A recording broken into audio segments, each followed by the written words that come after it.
का काम है सिर्फ आरोप लगा, फैक्ट्स एंड फिगर्स को वो चेक नहीं करते हैं।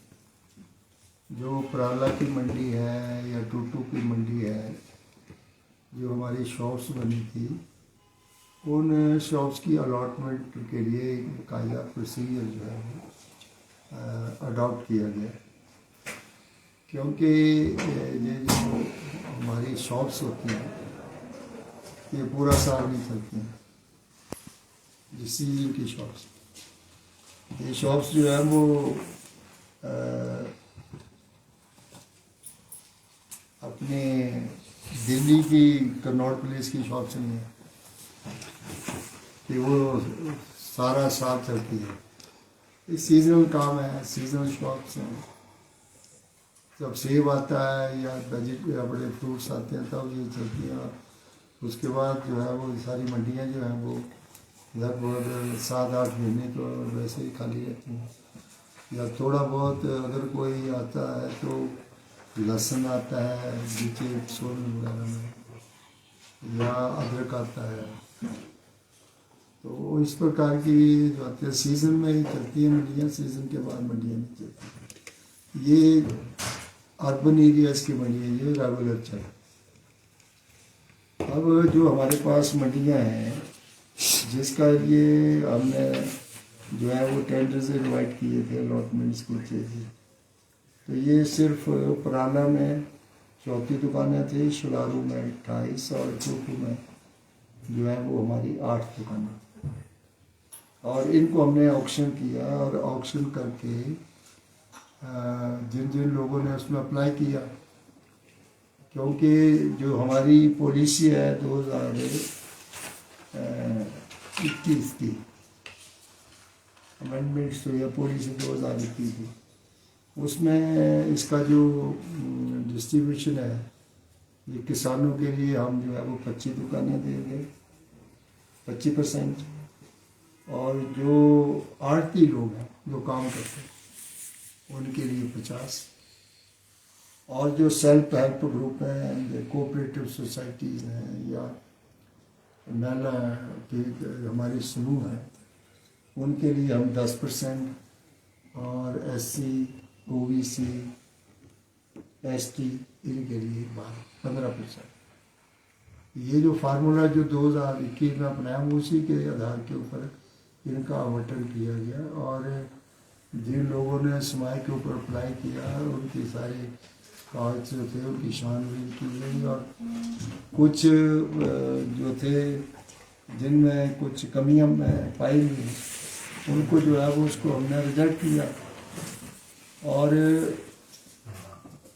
एक ने जो अपना ऑब्जेक्शन दिया 2025 में वो ये था, नारकंडा की कोई agro fresh producers company limited, जो को कि 5 लाख रुपया मैंडेटरी होता है, तो उन्होंने वो पैसा प्रतिभूति राशि जमा नहीं कराई, इसलिए उसका केस रिजेक्ट हो गया।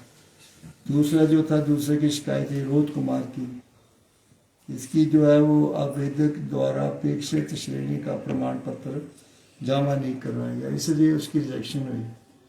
और जब हमने अलॉटमेंट की तो पूरे डॉक्यूमेंटेशन जो है देखी गई, और डॉक्यूमेंट को दस्तावेजों की कमी के कारण कुछ, जैसे पराला की मंडी में जो चौथी उप मंडी शुलारू में 28 दुकानें थी, टूटू में 8 दुकानें थी, तो जो उम्मीदवार हमारे पास आए, जैसे शुलारू में 28 दुकानें थी, उसमें से 62 लोगों ने अप्लाई किया, और छानबीन करने के बाद 15 आवेदन जो थे उनके पास जो है वो दस्तावेज की कमी थी, उनको पूरा नहीं कर सके, इसलिए हमने रिजेक्ट कर दिया। और जो हमारी शुलारू की उस बेस के ऊपर हुई, और जो चौथी दुकान है के लिए हमें 51 आवेदन प्राप्त हुए, जिसमें 12 आवेदन जो थे आवश्यक दस्तावेजों की कमी से कारण अस्वीकार की गई। और टूटू की मंडी की जो 8 दुकानें थी उसमें 17 आवेदन प्राप्त हुए, जिसमें 7 आवेदन जो आवश्यक दस्तावेज की कमी के कारण अविष्कार हुए। और ये बाकायदा कमेटी बैठती है और छानबीन करने के बाद ये अलॉटमेंट्स हुई। सर एक जो ये रोक लगाने की अलॉटमेंट जो है वो चेतों को ही है। हमारे किसान भी आए हैं, उसमें आड़ती लोग भी हैं जो काम करने वाले हैं। तो इसमें हमने उनको कहा कि स्पेसिफिक आप कोई पिन पॉइंट करिए कि किस आदमी को गलत आवंटन हुआ, उसकी हम छानबीन करेंगे। ऐसा किसी को कह देना जोर जोर से असेंबली में बोलना, इससे थोड़ा होता है। आप प्रेस गैलरी में बैठते हैं, मीडिया के लोग हैं, ज़्यादा चीखों पुकार करने से बात जो है वो ज़्यादा थोड़ी हमारे दिमाग में पड़ती है। सर विजिलेंस जांच की मांग करें। विजिलेंस की चीज़ की विजिलेंस की जांच तब वो कुछ इसमें अनियमितता हो। सर एक जो अगर वो विजिलेंस की जांच मांगना चाहते हैं तो पहले जो उन लोगों के पास कोई ऐसी सूचना है या ऐसे प्रतिवेदन है कि जिससे उनको जो है वो इसमें कोई कमी महसूस हुई तब तो हम उसकी विजिलेंस जांच करवाएं। जब वो प्रोसेस पूरा फॉलो हो गया, प्रोसीजर्स फॉलो होने के बाद बाकायदा जो है वो नियमित सारी जांच पड़ताल के बाद ये डॉक्यूमेंट्स उसमें विजिलेंस जांच करने की क्या बात है। विजिलेंस जांच तो तब हो जब आपके अपसेट प्राइस से हमने वो दुकानें जो हैं वो उस कंपनी से लोगों को अलॉटमेंट की। सभी जो दुकानें हैं जो हमारा अपसेट प्राइस है, निर्धारित मूल्य से ऊपर हमें जो है वो टेंडर में जो है वो लोग आए हैं और उनको अलॉटमेंट हुई है। इसमें जांच की कोई गुंजाइश ही नहीं है, तो क्या जांच करें। अगर कोई स्पेसिफिक किसी के बटन में जो कमी रह गई है उसके बारे में अगर कोई बात उठाते हैं किसी व्यक्ति विशेष की तरफ, तो उसके ऊपर बातचीत की जा सकती है। इस प्रकार से ये एलिगेशन गाना ये सारा जो है वो अलॉटमेंट प्रोसेस ही गलत हो गया, इसमें बड़ी धांधली है। किस चीज़ की धांधली है वो बताए, स्पेसिफिक धांधली की बात है। सर विपक्ष का एक ये आरोप है कि इन्हीं जगहों पर 10 साल पहले 50 से लेकर 80,000 रुपए तक की दुकान दी गई, अब इतनी कम क्यों दी? आप ऊपर के रहने वाले हैं ना, मुझे बता देना कि सभी सीट सीवन के बाद उस मंडियों में कुत्ते बैठे होते हैं, खाली होती है वो। कौन आदमी है जो 70-80,000 3-4 महीने के लिए मंडी चलती है ऊपर के एरिया में, शिलारू वगैरह में, कौन है? जाता कोई नहीं है वहाँ पर। तो 3-4 महीने के लिए सेव आता है तो उसके लिए जो है 9 महीने जो है वो वहाँ मार्केट रखने जो लिया उसने क्यों देगा वो 30 और 40 हज़ार रुपया जो है वो उस दुकान का, उसको बेचारे को ये उसको पूछना। ये जो बड़ी बातें कर रहा था मिस्टर वर्मा, अपने क्या नाम बलवीर वर्मा, वो जो उसको पूछना कि आप चौपाल के रहने वाले हैं, ये दुकानें जो है कनॉट प्लेस की दुकानें हैं जो सुबह शाम जो है वो वहाँ पर लोग जाते हैं और परचेज करते हैं, ये कनॉट प्लेस है।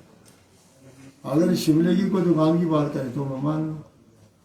आप सोलारू की दुकानों की आपने जाना इस बार प्रेस वाले 6 महीने 2-3 महीने के बाद रखने के आप वहाँ पर हड़ा कुत्ते होते हैं और मंडियों में। नीचे देखो हमारे परमाणु में मैंने कहा कि गाय भैंसें होती है, मैं गया इनको जरा बाढ़ बूढ़ लगाओ, मंडियों में गंदगी ज़्यादा पड़ी रहती है।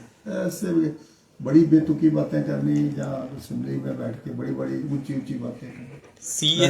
सी स्टोर और फूड की दुकान में देखना कोई कीड़े वाली मैल जाती है कि नहीं जाती है, वहाँ एक नहीं जाती। 3 महीने का काम होता है वहाँ, और क्या काम है। ऐसे ही कह देना कि ये जो है कम कीमत में बेची है, घोड़ा आप दे दो, सबसे बड़ी बिल्डिंग आपको दे देते हैं, उसको कह दो कि बेला कर लेना दे, बेला है कल MLA कम से कम ये दुकान तो मिले ला तू वाला 60-70 हज़ार रुपया दे दे, आपको तो अलॉटमेंट कर देता है। ऐसे जहाँ बेतुकी बातें करनी जिसका कुछ